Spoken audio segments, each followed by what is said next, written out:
Hi, everyone. Welcome back. Thanks for joining us today. We've got a brand new story to share with you, so let's begin. My name is David. I'm a hardworking man. I believe in earning my way, taking responsibility, and standing by the people I love. But if there's one thing life has taught me, it's this. Loving the wrong people will destroy you. And I learned that lesson the hard way. This, this is how it all fell apart. When I met Sophia, she was a widow with two little kids. Ethan was 4, full of energy, running around with his toy cars, always asking questions. Lily was just a baby, barely able to walk, clinging to her mother wherever she went. Their father, a military officer, had died in action. He was a hero, but heroes don't come back home. That left Sophia alone, struggling to raise two kids while trying to keep her life together. She was exhausted, and I saw it. I saw a woman who had been through hell, trying to do everything on her own. So I stepped in, not because I had to, not because anyone asked me to, but because I wanted to. I wanted to give these kids a stable home, to be the father they lost, to make sure they never felt like they were missing something. And for years, that's exactly what I did. I worked long hours, but I never let my job take me away from my family. I made sure Ethan and Lily had everything they needed: good schools, new clothes, a roof over their heads, and food on the table every night. But I didn't just provide for them financially. I was there. Every school event, I was in the front row clapping the loudest. Every birthday, there was a cake, presents, and laughter. Every vacation, I made sure they had memories that would last a lifetime. They didn't just call me David. No, they called me Dad. And you know what? I believed it. They loved me like a father, and I loved them like they were my own flesh and blood. I felt like the luckiest man alive. But you know how life works. Just when you think everything is perfect, something shifts. Little disrespectful comments here and there. Nothing major. I brushed it off. I told myself it's just a phase. They're growing up. But I was so wrong. I had no idea what was coming. You know, people say raising teenagers is tough. They get moody, they push boundaries, they think they know everything. I expected that. What I didn't expect was how quickly everything I'd built would be thrown back in my face. Ethan turned 17, and suddenly he thought he was too grown for rules. He started coming home late, ignoring curfews, brushing off my advice like it was nothing. Lily, 14, wasn't far behind. She copied everything her brother did, rolling her eyes, ignoring me, acting like nothing I said mattered. I'd tell them to clean up after themselves. They wouldn't. I'd remind them about schoolwork. They'd shrug and walk away. I'd try to talk to them, really talk to them. They'd barely listen. And when I tried to set boundaries, oh, they'd push back hard. I wasn't asking for much, just basic respect. But to them, rules were oppression. Authority was control. Now here's where it gets worse. Every time the kids talk back, I'd look to Sophia, expecting her to step in. But she never did. She'd just sit there, quiet. Maybe she'd pretend to be distracted with her phone, or she'd sigh like I was the one being unreasonable. At first, I made excuses for her. Maybe she was tired. Maybe she didn't want to start another argument. Maybe she was just trying to keep the peace. But over time, it became clear. This wasn't just her being passive. She was letting them treat me this way. And that should have been my first wake-up call. The night everything changed, I remember it clear as day. Ethan had been staying out later and later. That night, he came home past midnight. No call, no text, just waltzed in like he owned the place. I wasn't yelling. I wasn't angry. I just asked him, "Where have you been?" I expected some guilt, maybe an apology. Instead, he just rolled his eyes and muttered, "Relax. I'm not a kid." That's when I told him, "You live under my roof. You follow my rules. If you can't respect that, we have a problem." He looked me dead in the eye and said, "You're not my real dad. Stop acting like you own me." I swear, for a second, I felt my whole body go cold. And then, as if that wasn't enough, Lily, sweet little Lily, nodded and said, "Yeah, you're just some guy our mom married." And then Sophia's voice, soft, casual, as if what she was about to say wouldn't stick with me for the rest of my life. "They have a point, David. Maybe just let it go. She didn't even bother to look up from her phone. Didn't even have the decency to meet my eyes. I can't explain what happened inside me at that moment. It wasn't just anger. It wasn't just hurt. It was clarity. That was it. That was the moment I knew I was done. That night, I sat alone in the dark, just thinking about all the years I had spent raising these kids, thinking about all the sacrifices I had made, thinking about how, despite everything, I was nothing to them. And if I was nothing to them, maybe it was time I started acting like it. So I did something I should have done a long time ago. I stopped. I stopped caring. I stopped trying. I stopped giving. No more rides to school. If they wanted to get there, they could figure it out. No more allowances. I wasn't their bank. No more protection. If they got into trouble, they could deal with it themselves. No more stepping in. No more advice. No more help. No more fatherly concern. They didn't want me as a father. Fine. They could see what life was like without one. And I'll be honest with you.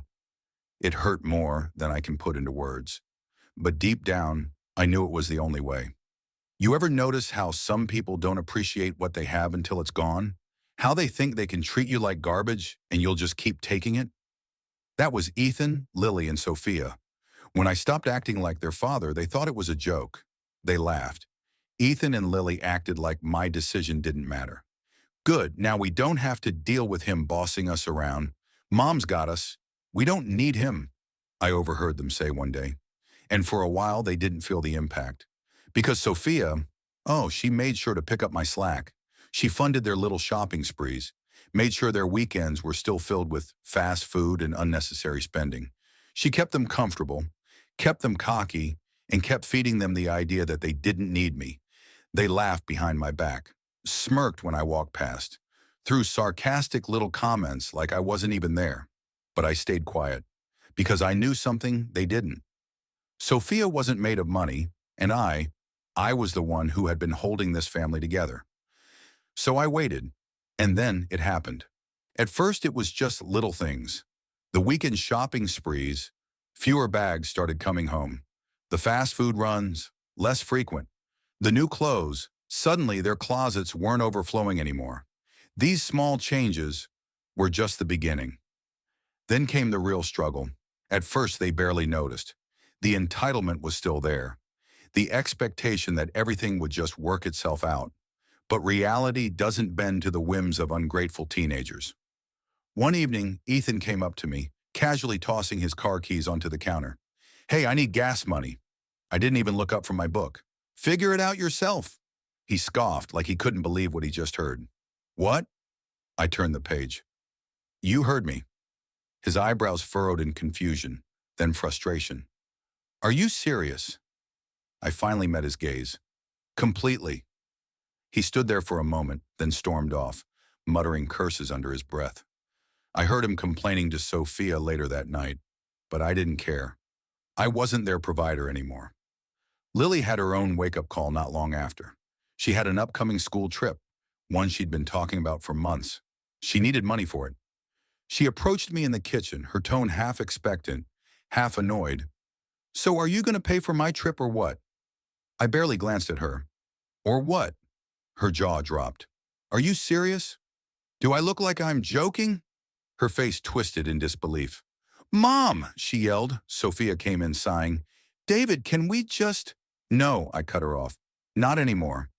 Lily turned to her mother. You'll pay, right? I watched as Sophia hesitated. I could see the cracks forming. She had gotten so used to me covering for everything that she never truly understood how much I had provided. I'll see what I can do, Sophia mumbled, avoiding my eyes. I almost laughed. She wasn't made of money, and soon the kids were about to find that out the hard way. Then came the bills, the mortgage, the groceries, the little luxuries they had all taken for granted. Sophia started stressing. The carefree attitude she had maintained for so long started to crumble. I overheard her on the phone one night. I don't know, Jake. He's not paying for anything anymore. I thought he'd cave, but he's not. Jake. I sat there unmoving as the truth settled in. Jake wasn't just a friend. He wasn't just some guy she confided in. He was her escape, the one she had been seeing behind my back. And suddenly everything made sense. The distant looks, the lack of respect, the reason she never stood up for me. She had already replaced me long before I ever stopped trying. But here's the thing. She thought she could juggle both. She thought she could have her little affair while I kept the household running. She thought she could have her fun without consequence. She was wrong. The next morning I sat at the table, drinking my coffee, watching as Sophia walked in. She looked at me, then at the pile of bills she had left on the counter the night before, hoping I'd take care of them like I always did. I didn't. She sighed, rubbing her temples. "David, we need to talk." I took another sip. "We do." Her eyes narrowed. "Look, I know things have been tense, but can you at least—" "No." She blinked. "No?" I set my cup down. "I know about Jake." Silence. A flicker of something crossed her face. Shock? Fear? It didn't matter. "David, I'm done, Sophia." Her lips parted, but no words came out. I stood up, grabbed my keys, and headed for the door. Before I left, I turned to her one last time. "You wanted to see what life was like without me? Congratulations. Now you will." And with that, I walked away. As I walked away from that house, I felt a strange mix of emotions: anger, relief, and a deep, aching emptiness. For years, I had given everything to that family, only to be treated like I was nothing. But now they would finally see what life was like without me. At first, I expected Sophia to come after me, to call me, to try and fix things. But days passed and my phone remained silent. That silence spoke louder than any apology ever could. I moved into a small apartment across town. It wasn't much, but it was peaceful. No more disrespect. No more ungrateful stares. Just me, finally free from the burden of a family that had never truly been mine. But while I was finding peace, they were falling apart. Ethan had always been reckless, assuming the world would bend to his will. But without my financial support, reality hit him hard. His car sat in the driveway, out of gas, because there was no one left to hand him money. His nights out with friends became fewer and fewer. He had to start working part-time at a fast food place just to afford the things he once took for granted. Lily, spoiled and entitled, faced her own struggles. Her school trip? Canceled. Her brand new clothes? No longer an option. She went from bragging about everything she had to realizing how little her mother could actually provide on her own. And Sophia? She was drowning. I heard through mutual acquaintances that the bills started piling up fast. The mortgage, utilities, groceries, all things I had once handled with ease, became an unbearable weight on her shoulders. She turned to Jake, expecting him to step up the way I had. But he wasn't me. He didn't want to be a provider. He wanted a fling, an escape, not responsibility. One day I got a text from Sophia. "David, can we talk?" I stared at it for a long time before responding. "About what?" I need to see you." "Curious," I agreed. We met at a small cafe. She looked different, tired, stressed. Gone was the confident woman who had once brushed me off so easily. "I made a mistake," she admitted, stirring her coffee absent-mindedly. "I should have appreciated you more. I held up a hand, cutting her off. "You didn't." She swallowed hard. "I thought maybe we could try again." I almost laughed. After everything? After replacing me? Disrespecting me? Using me? "No, Sophia," I said calmly. "That door's closed." She looked like she wanted to argue, but deep down she knew. She had made her choice, and now she had to live with it. I paid for my coffee, stood up, and left without another word. Some lessons in life come too late. For Sophia, for Ethan, for Lily, this was one of them. And for me, it was finally time to start over.